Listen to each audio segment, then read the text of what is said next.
Thank you for visiting my channel.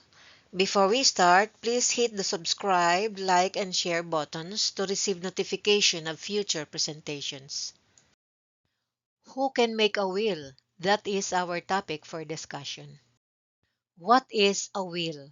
Article 783 of the Civil Code provides, a will is an act whereby a person is permitted, with the formalities prescribed by law, to control to a certain degree the disposition of his estate to take effect after his death. There are two kinds of will, the notarial and the holographic. A notarial will is an ordinary or attested will which must comply with the requirements of the law, particularly Articles 804 to 808 of the Civil Code, while a holographic will is a will entirely written, dated, and signed by the hand of the testator, as provided under Article 810 of the Civil Code. So, who can make a will?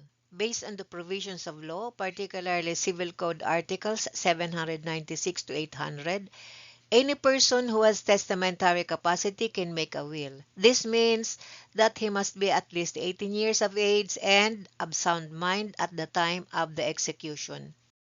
So, what is the meaning of sound mind? This is answered by Articles 798 and 799 of the Civil Code.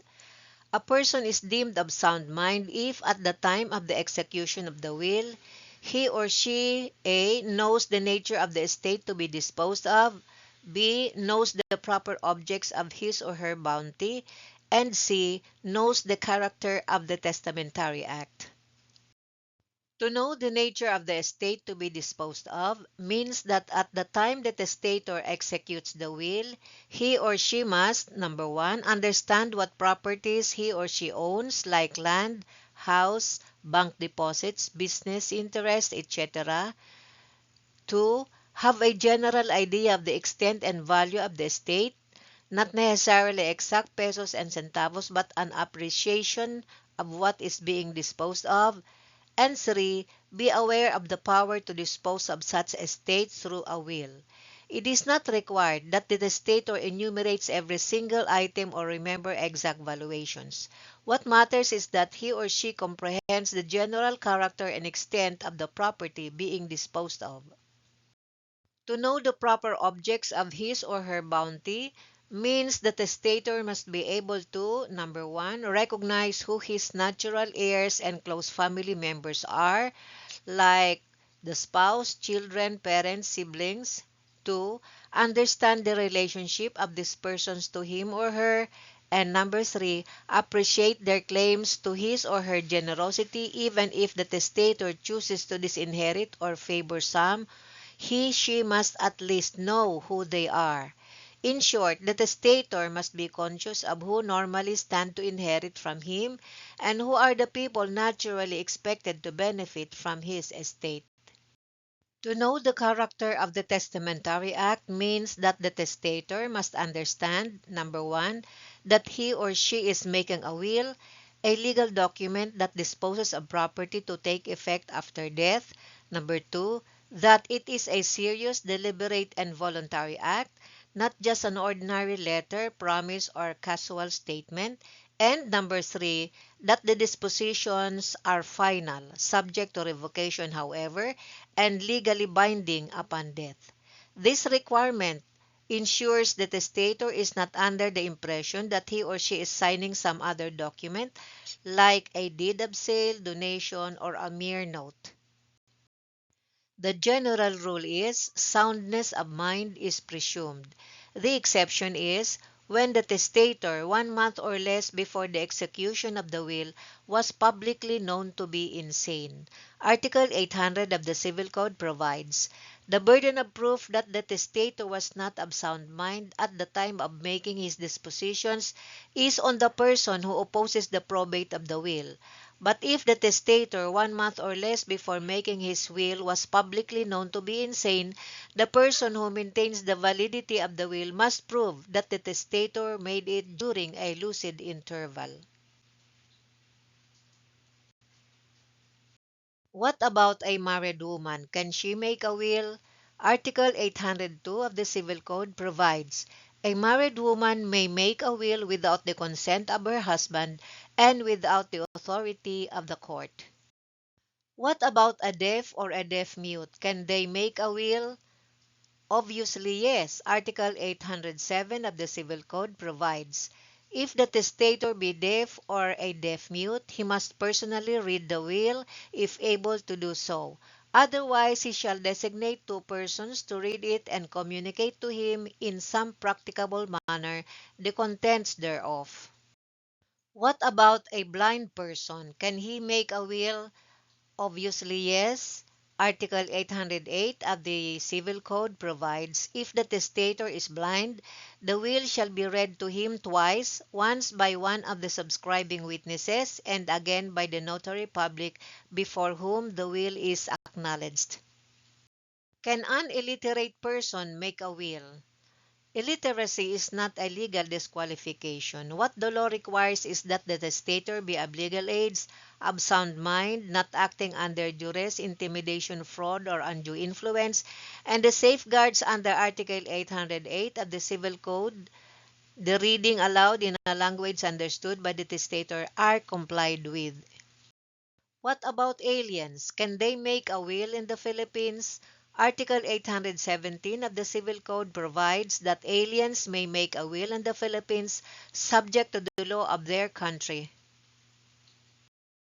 Testamentary capacity and intent. Testamentary capacity must exist at the time of the execution of the will. Supervening incapacity does not invalidate an effective will, nor is the will of an incapable validated by a supervening capacity. This is provided for under Article 801 of the Civil Code. So the rule is, once valid, always valid. Later incapacity does not invalidate a valid will. And once void, always void. A will made while incapacitated remains void even if capacity is later regained. Supervening incapacity does not invalidate an effective will. If a person was capacitated at the time of the execution of the will, he was of legal age, of sound mind, free from defects of consent, not otherwise expressly prohibited by law, the will is valid even if later on he becomes incapacitated, like he becomes insane, senile, or loses memory. The controlling moment is the time of execution. A valid will remains valid despite later incapacity. For example, Juan, 60 years old and of sound mind, executed a will in 2020.